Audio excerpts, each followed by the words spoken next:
আসসালামু আলাইকুম প্রিয় দর্শক, অন্য মঞ্চের আলাপচারিতায় আপনাদের সকলকে স্বাগত জানাচ্ছি।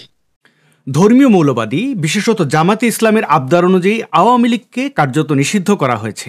দলটির পক্ষে সামনের জাতীয় নির্বাচনে অংশ নেওয়ার সুযোগ নেই। অথচ প্রধান উপদেষ্টা ডক্টর ইউনূস গত বছরের নভেম্বর মাসে বলেছিলেন, নির্বাচনে আওয়ামী লীগের অংশগ্রহণে সরকারের আপত্তি নেই।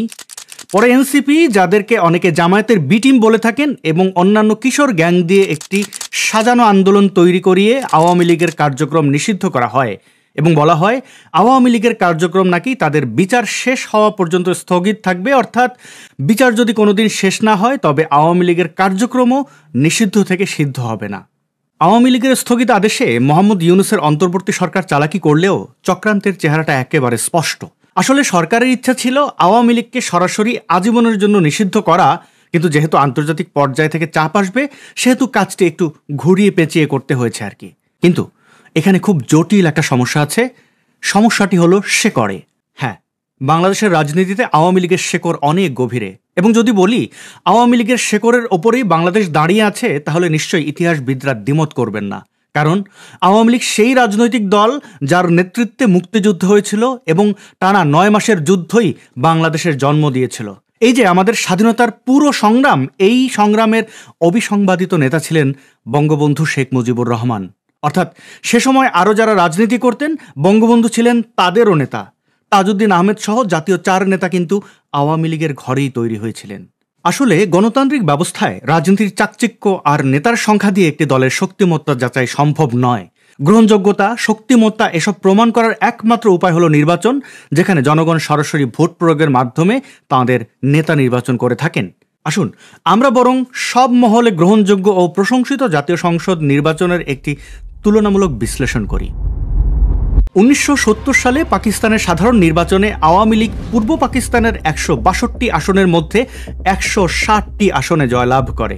স্বাধীন বাংলাদেশে অর্থাৎ বঙ্গবন্ধুর শাসনামলে প্রথম জাতীয় সংসদ নির্বাচন অনুষ্ঠিত হয় 1973 সালে। এই নির্বাচনে 300টি আসনের মধ্যে আওয়ামী লীগ 293টি আসনে জয়লাভ করে। মোট ভোটের 73.20% পড়ে নৌকা মার্কায়।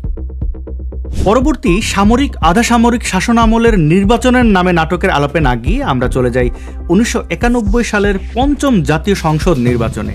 এই নির্বাচনে আওয়ামী লীগ পেয়েছিল 30.08% ভোট এবং বিএনপি এর চেয়ে সামান্য বেশি অর্থাৎ 30.81% ভোট পেয়ে সরকার গঠন করে। এরপর 1996 সালে অনুষ্ঠিত হয় সপ্তম জাতীয় সংসদ নির্বাচন, যে নির্বাচনে জয়লাভ করে আওয়ামী লীগ। 300 আসনের মধ্যে তারা পায় 146টি আসন, আর তাদের বক্সে পড়ে 37.44% ভোট। তারপর 2001 সালের অষ্টম জাতীয় সংসদ নির্বাচন।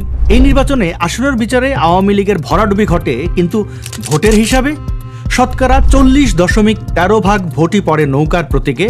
মাত্র 1%-এরও কম ভোটে এগিয়ে থেকে বিএনপি সরকার গঠন করে। তারা পায় 40.97% ভোট।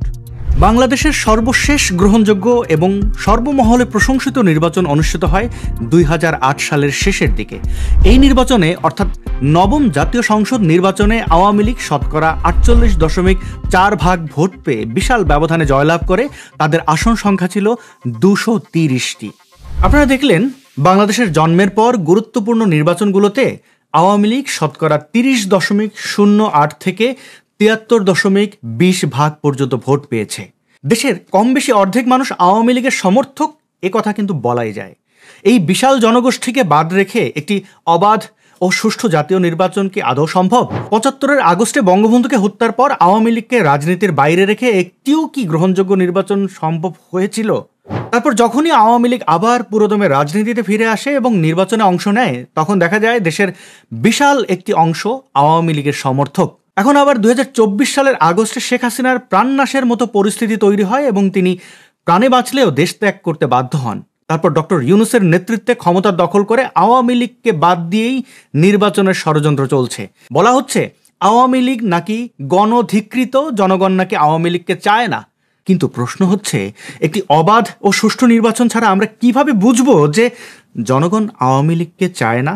একটা রাজনৈতিক দলের কিছু নেতা ভুল করতে পারে, অপরাধও করতে পারে, এবং এসব অপরাধের জন্য তাদের বিচারও হতে পারে। প্রহসন হোক আর যাই হোক, বিচারের আয়োজনও কিন্তু চলছে। কিন্তু বিচার শেষ হওয়ার আগেই রায় নির্ধারিত হয়ে সেই রায় কার্যকর হয়ে গেছে, অর্থাৎ দোষী সাব্যস্ত হওয়ার আগেই গায়ের জোরে বাংলাদেশের জন্মদাতা রাজনৈতিক দলকে নিষিদ্ধ করা হয়েছে। 2024 সালে জুলাইয়ে শুরু হয়ে আগস্টে শেষ হওয়া সরকার বিরোধী আন্দোলনের যে বিষয়টি সবচেয়ে নিষ্ঠুর ও অমানবিক তা হলো নির্বিচারে পুলিশ হত্যা এবং সেই হত্যার ধরন। হত্যাকাণ্ডের বর্ণনা শুনে কিংবা ছবি এবং ভিডিও দেখে যে কেউ বুঝতে পারবে এটি মোটেও জনবিক্ষোভ নয়, বরং পরিকল্পিত হত্যাকাণ্ড। শুরু থেকেই আন্দোলনকারীরা পুলিশকে মারমুখী হতে উদ্বুদ্ধ করেছে, উস্কানি দিয়েছে এবং অতিরিক্ত আগ্রহের সাথে বারবার পুলিশের উপর আক্রমণ করেছে। বিশ্বের যে কোনো দেশে সরকার পতনের আন্দোলনে সহিংসতা অথবা দাঙ্গায় পুলিশ অ্যাকশনে যায়, বাংলাদেশেও গিয়েছে। বাহিনী হিসাবে পুলিশের কাজই সাধারণ মানুষকে সহিংসতা বা দাঙ্গার হাত থেকে রক্ষা করা। কিন্তু জুলাইয়ে সাধারণ মানুষের আবেগ অনুভূতি ব্যবহার করে জামায়াত সহ অন্যান্য ধর্মীয় উগ্রপন্থীরা দাঙ্গা বাঁধিয়ে যে পরিস্থিতি সৃষ্টি করেছিল, সেখানে শান্তিপূর্ণভাবে ক্ষমতা হস্তান্তর অসম্ভব ছিল। ফলে আন্দোলনকারীদের রক্ত ঝরেছে, প্রাণহানি হয়েছে। 75-এর 15 আগস্টের কথা আপনাদের মনে আছে? শেখ হাসিনার পুরো পরিবারকে হত্যা করা হয়েছিল। 2004 সালের 21শে আগস্টের কথাও নিশ্চয়ই আপনাদের মনে আছে, আপনারা ভুলে যাননি। শেখ হাসিনাকে হত্যার উদ্দেশ্যে বিএনপি জামাত জোট সরকার আমলে গ্রেনেড হামলা করা হয়, পরবর্তীতে যার সাথে বিএনপির শীর্ষস্থানীয় নেতৃত্বের সম্পৃক্ততার তথ্য উঠে আসে। পাশাপাশি বিএনপি জামায়াতের বিরুদ্ধে এই গ্রেনেড হামলার তদন্তে অসহযোগিতা সহ বারবার ভিন্ন খাতে প্রবাহিত করার অভিযোগও আছে। জজ মিয়া সহ বিভিন্ন নাটকের কথাও আপনাদেরকে মনে করিয়ে দিতে পারি। একটি দেশে যখন সরকারি দল কর্তৃক বিরোধী দলের প্রধানকে হত্যার উদ্দেশ্যে হামলা করা হয়, সেই দেশে স্বাভাবিক গণতন্ত্রের সম্ভাবনাও ক্ষীণ হয়ে আসে, অন্তত বাংলাদেশের মতো দেশে তো অবশ্যই। যাই হোক, 2024 সালের 5ই আগস্ট শেখ হাসিনা ক্ষমতা ছাড়লেন। একই সাথে দেশ ছেড়েছেন অনেক নেতাকর্মীরাও। যদিও বলা হয়ে থাকে আওয়ামী লীগ পালিয়ে গেছে, কিন্তু বাস্তবতা হচ্ছে কয়েকশো মন্ত্রী, এমপি ও শীর্ষ নেতাসহ লাখ লাখ নেতাকর্মীরা এখনও জেলে। গত 1 বছর ধরে এই রাজনৈতিক দমনপীড়ন চলছে একেবারে সমান মাত্রায়, সমান তালে। গ্রেপ্তারকৃত রাজনৈতিক কর্মীরা যেন সুবিচার না পান, সেজন্য আগেভাগেই আদালত দখল করে নেওয়া হয়েছে। বিচারের নামে একটি বিশাল প্রহসনের আয়োজন করা হয়েছে। মনে আছে নিশ্চয়ই সে অপ্রাপ্তবয়স্ক ইউটিউবার সাব্বিরের কথা। তাকে একের পর এক মিথ্যা মামলা দিয়ে জেলে রাখা হয়েছে। তিনি কয়েকবার বেইল পেয়েছেন, কিন্তু শোন অ্যারেস্ট করে তাকে জেলে রাখা হয়েছে। তিনি তো ক্ষমতা ভোগ করেননি, অর্থাৎ ক্ষমতায় থেকে বিভিন্ন সুযোগ সুবিধা নেননি। তাকে কেন এত ভয়? তাকে ভয় পায় কারণ তিনি মুক্তিযুদ্ধের পক্ষে কথা বলেছিলেন, স্বাধীনতার পক্ষে কথা বলেছিলেন। যেই কথাগুলো আওয়ামী লীগের পক্ষে গেছে, তাই তিনি ফ্যাসিবাদের দোসর হয়ে গেছেন। একটি শিশুও এই সরকারের কাছ থেকে নিরাপদ নয়। 24-এ একটি আন্দোলন হয়েছিল, যুদ্ধ নয়, অথচ সেই আন্দোলনকে 71-এর মুক্তিযুদ্ধের সাথে তুলনা করা হচ্ছে। একজন মানুষ হিসাবে, উদার রাজনীতিবিদ হিসেবে বঙ্গবন্ধুর যেসব অতি স্বাভাবিক ভুল ছিল, সেগুলোকে ফুলিয়ে ফাঁপিয়ে প্রচার করে তাকে ভিলেন বানানো হচ্ছে। এর সাথে যোগ করা হচ্ছে শত সহস্র মিথ্যাচার আর গুজব। এরকম আরও অসংখ্য প্রমাণ আছে, যেগুলোকে বিশ্লেষণ করলে বোঝা যায় 24-এর অভ্যুত্থান কোনো গণ আন্দোলন নয়, বরং কয়েকটি পক্ষের সংঘবদ্ধ ষড়যন্ত্র।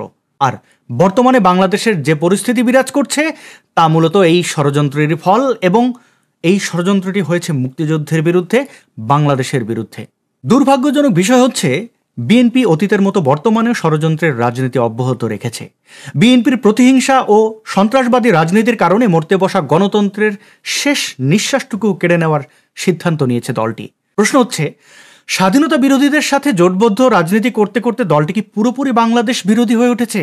তা না হলে বিএনপি কেন জামায়াত আর ইউনূসের সাথে এমন ষড়যন্ত্রে যুক্ত হয়েছে?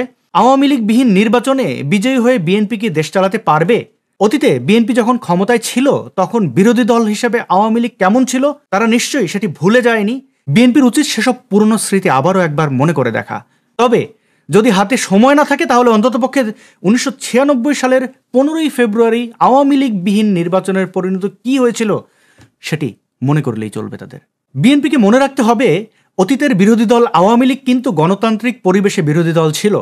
কিন্তু এবারের পরিস্থিতি কেমন? সে আপনারাই ভালো জানেন, কারণ এই পরিস্থিতির দায় কিন্তু আপনাদেরও। আওয়ামী লীগ তার দায় নিয়ে ক্ষমতাচ্যুত হয়েছে, তাদের ভুলভ্রান্তির খেসারতও দিচ্ছে। আর বিএনপি, আপনারা নির্বাচনের আগেই ক্ষমতা উপভোগ করছেন। তা করুন, কিন্তু এই খারাপ সময় একটু সতর্ক থাকার প্রয়োজন আছে। খেয়াল রাখবেন, আপনাদের উপভোগের মাত্রাই যেন পরিণতির মাত্রা নির্ধারণ করে না দেয়।